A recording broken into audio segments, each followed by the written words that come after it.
Bonjour à tous et bienvenue à Catch Club. On se retrouve pour les résultats de Raw du 13 juillet 2020. Allez, c'est parti. On démarre avec MVP qui est dans le ring pour le VIP Lounge et il accueille Dolph Ziggler. Pour rappel, Dolph Ziggler n'a toujours pas annoncé quelle sera la stipulation de son match face à Drew McIntyre à Extreme Rules.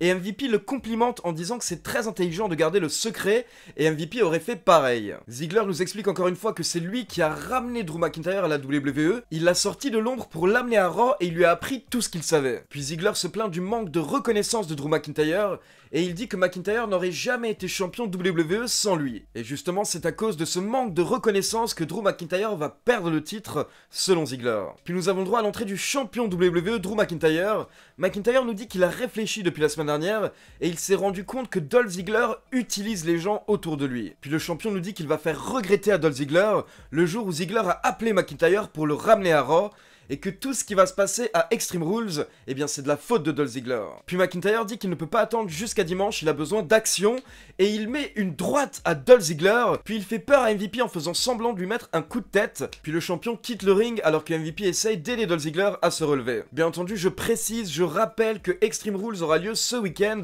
dans la nuit de dimanche à lundi à 1h du matin, heure française. Et avant ça, bien entendu, on se retrouvera à 20h en direct sur la chaîne YouTube Catch Club pour un live pré-show Extreme Rules. On passe ensuite en coulisses et on retrouve Charly Caruso pour une interview avec Zelina Vega et ses deux poulains, Angel Garza et Andrade. Comme d'habitude, Charly Caruso est plutôt en train de parler avec Angel Garza, mais rapidement Zelina Vega intervient pour s'énerver contre Charly Caruso. Puis Angel Garza essaie de calmer la situation et il dit qu'il peut battre ses deux adversaires ce soir, Eric et Ivar. Et Andrade a l'air de ne pas apprécier la remarque, donc Angel Garza se corrige et il dit « Nous pouvons battre nos adversaires ce soir ». Et justement, les Viking Raiders font leur apparition. Ils nous expliquent qu'ils sont l'équipe la plus dominante de Raw depuis un an, et ce soir ils vont détruire Andrade et Angel Garza, car ces deux catcheurs ont attaqué leurs amis les Street Profits. Et le segment se termine avec Charly Caruso qui a l'air sous le charme d'Ivar, donc Ivar prend une rose que tenait Angel Garza, et il l'offre à Charly Caruso. Donc on passe au premier match de la soirée, les Viking Raiders contre Andrade et Angel Garza accompagnés par Zelina Vega. Et pour info, c'est un match à élimination,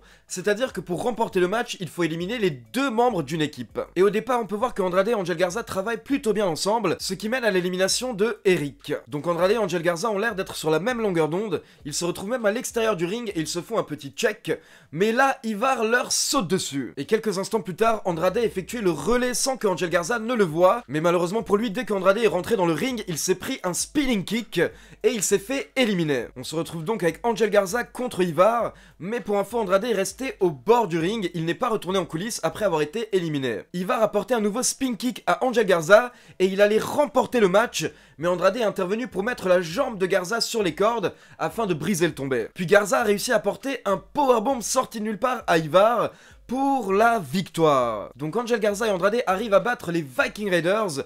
Et après le match, on peut voir Angel Garza et Andrade à l'extérieur du ring qui se font un nouveau check. Donc apparemment la relation est en train de s'améliorer entre Andrade et Garza. On repasse en coulisses et on retrouve Zara Schreiber qui veut interviewer Ruby Riott, mais les Iconics interviennent. Les membres des Iconics précisent qu'elles ont chacune battu Ruby Riott il y a 2 semaines et la semaine dernière, et elles imaginent que ce soir elles vont à nouveau la battre dans un match handicap, car forcément Riott n'a pas de partenaire. Mais les Iconics étaient mal informés car Bianca Belair débarque, et Bianca Belair sera la partenaire de Ruby Riott ce soir face aux Iconics. Pour rappel, Bianca Belair avait été retirée des écrans ces dernières semaines car la WWE ne trouvait pas qu'elle avait sa place au sein de la rivalité entre les Street Profits et les Viking Raiders, qui était plutôt une rivalité comédie, donc ils ont préféré la retirer des écrans afin de la relancer dans une rivalité plus sérieuse. On enchaîne donc avec les Iconics contre Ruby Riott et Bianca Belair. On a eu le droit à un match assez court de moins de 4 minutes, et c'est Bianca Belair qui remporte le match pour son équipe avec son finisher, le KOD.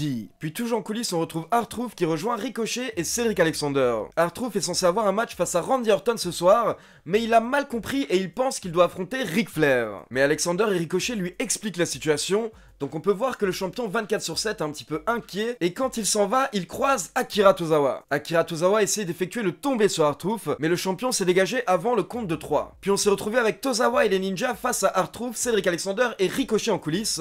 Mais R-Truth ne voulait pas d'une bagarre générale, donc il a défié Akira Tozawa, il lui a demandé de le rejoindre tout de suite dans le ring. Donc les catcheurs font leur entrée et on se retrouve dans le ring avec R-Truth, Akira Tozawa et les 3 ninjas. Mais d'un coup, ils sont interrompus par l'entrée de Shayna Baszler. Les commentateurs précisent que nous n'avions plus vu Shayna Baszler depuis plusieurs mois, mais elle est enfin de retour à Raw et elle décide de détruire les ninjas d'Akira Tozawa. Et derrière, forcément, Tozawa et R-Truth préfèrent quitter le ring, donc ils laissent le micro à Shayna Baszler. Baszler nous dit qu'elle a été très patiente, elle a laissé tout le monde s'amuser, mais maintenant c'est terminé. Elle nous dit que toutes ces championnes de la WWE qui sont un petit peu bébêtes pensent qu'elles ont le contrôle, mais elles se trompent totalement. La Queen of Spades est de retour pour fracasser cette illusion avec une bonne dose de réalité. Et elle termine en disant: je suis cette réalité. Personnellement, ça a été un de mes moments préférés hier soir, car vous savez que j'adore Shayna Baszler.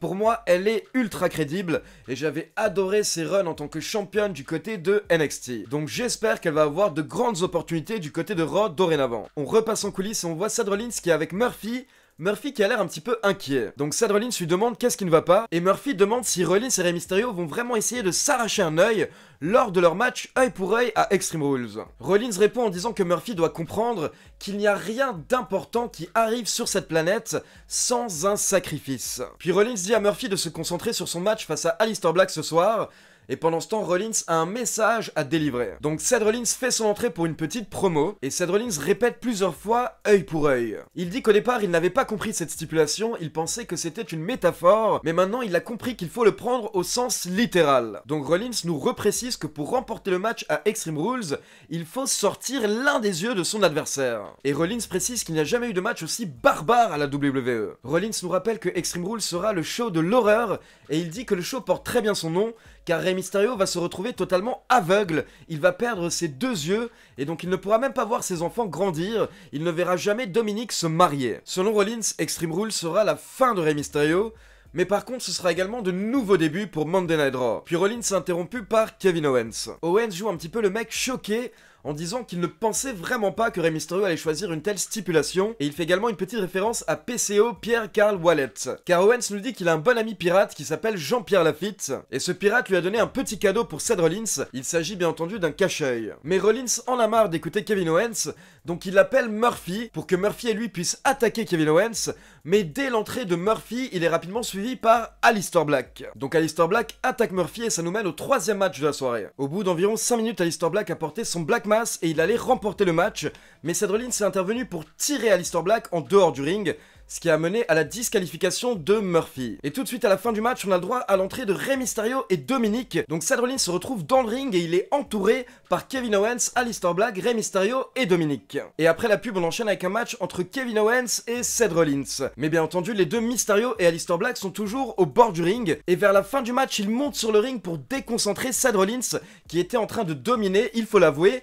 Donc ça a permis à Kevin Owens de reprendre ses esprits, et derrière il a pu porter son stunner à Kevin Owens pour la victoire. Et après le match, Rey Mysterio prend le micro pour dire que Seth Rollins est allé beaucoup trop loin, donc maintenant c'est à Mysterio de faire un sacrifice lors de Extreme Rules. Mysterio nous dit que Seth Rollins va se rendre à Extreme Rules jusqu'au ring avec ses deux yeux, mais il devra se faire porter en dehors du ring après le match, et il n'aura plus qu'un œil. Puis on retrouve Ric Flair avec Big Show en coulisses, et Ric Flair a l'air plutôt sympa avec le Big Show, il nous rappelle qu'ils se connaissent depuis environ 20 ans. Mais Flair explique que Big Show ne fait pas le poids face à Randy Orton. Il explique que Randy Orton est au top actuellement, alors que Big Show catch très rarement et aujourd'hui il passe plus de temps dans les films et les séries. Ric Flair prend l'exemple de Edge pour montrer que ce n'est pas possible, ça marche pas, et Ric Flair précise même que c'est pour cette raison que The Rock ne catche plus, car il sait que ce n'est pas possible que d'être acteur et catcheur en même temps. Donc Flair conseille à Big Show de prendre l'avion et retourner chez lui à Los Angeles. Big Show précise que ce soir Randy Orton a un match avec R-Truth, qui est un ami de Big Show et de Ric Flair, et il demande à Flair s'il est prêt à sacrifier toutes ses amitiés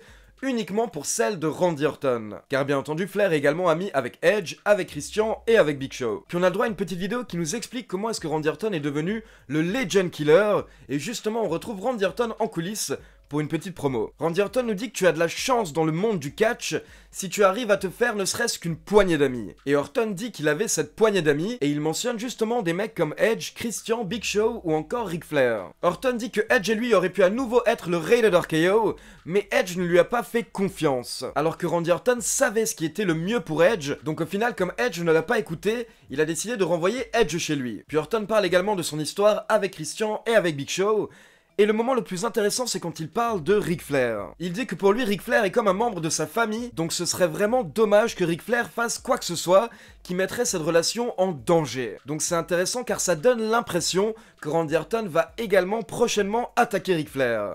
Puis Randy Orton nous parle de R-Truth, il dit qu'il l'apprécie car il fait rire les fans, il fait sourire les enfants. Mais malheureusement R-Truth ne va être qu'un autre chapitre dans l'histoire du Legend Killer. À ce moment-là, Ric Flair débarque pour serrer la main de Randy Orton, il se dirige vers le ring, Randy Orton dit qu'il arrive, puis il observe Ric Flair. Puis R-Truth fait son entrée pour son match, et derrière Ric Flair fait son entrée et il explique que comme Randy Orton est un ami, ce soir il ne va pas porter de punt kick à R-Truth, il va uniquement lui porter un RKO. Donc Randy Orton fait son entrée, les deux catcheurs discutent un petit peu dans le ring, puis le match démarre et au bout de 30 secondes, Randy Orton porte le RKO pour la victoire. Et après le match, Randy Orton allait quitter le ring, mais d'un coup il se retourne et il se met en position pour porter son punt kick à R-Truth, malgré ce que Ric Flair avait dit avant le début du match.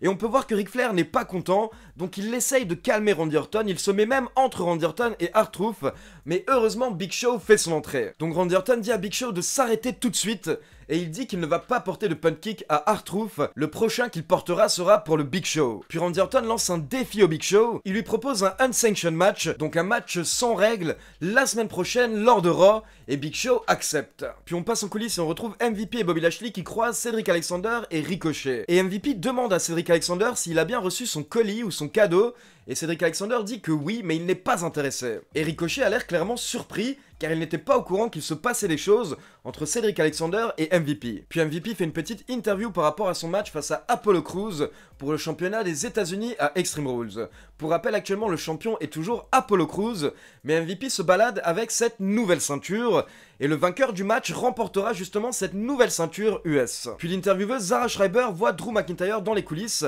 donc elle va lui poser quelques questions. Mais McIntyre s'est fait attaquer par Dolph Ziggler durant l'interview, et les officiels ont dû intervenir pour les séparer. On enchaîne avec le 6ème match de la soirée, Bobby Lashley accompagné par MVP contre Ricochet accompagné par Cedric Alexander. C'est Bobby Lashley qui a remporté le match avec son full Nelson en environ 4 minutes, et bien entendu après le match il a refusé de lâcher la prise, donc Cedric Alexander a dû intervenir. Mais malheureusement pour lui il s'est rapidement fait détruire par Bobby Lashley. Puis on passe au main event de la soirée, un match pour les championnats par équipe féminin, avec les championnes Sasha Banks et Bayley contre Asuka et Kairi Sane. Et je le reprécise encore une fois, même si je l'ai déjà précisé la semaine dernière. Pour rappel, il y a 10 jours dans les news, j'avais parlé d'une rumeur comme quoi Kairi Sane souhaitait quitter la WWE, et apparemment c'est bien le cas, elle souhaiterait retourner au Japon, mais par contre la WWE est en train de tout faire pour essayer de la faire rester. Donc actuellement le départ de Kairi Sane n'est pas encore totalement confirmé. Concernant le main event, honnêtement il n'y a rien de particulier à dire, on a eu le droit à un bon match d'environ 20 minutes, et au final c'est Sasha Banks qui a remporté le match pour son équipe en portant le Bank Statement à Kairi Sane. Donc voilà, c'est tout pour les résultats de Raw, maintenant c'est à vous, n'hésitez pas à me laisser vos avis dans les commentaires, et comme d'habitude n'oubliez pas de liker la vidéo, de vous abonner à la chaîne et de cliquer sur la petite cloche pour être informé de la sortie des prochaines vidéos. Ciao tout le monde!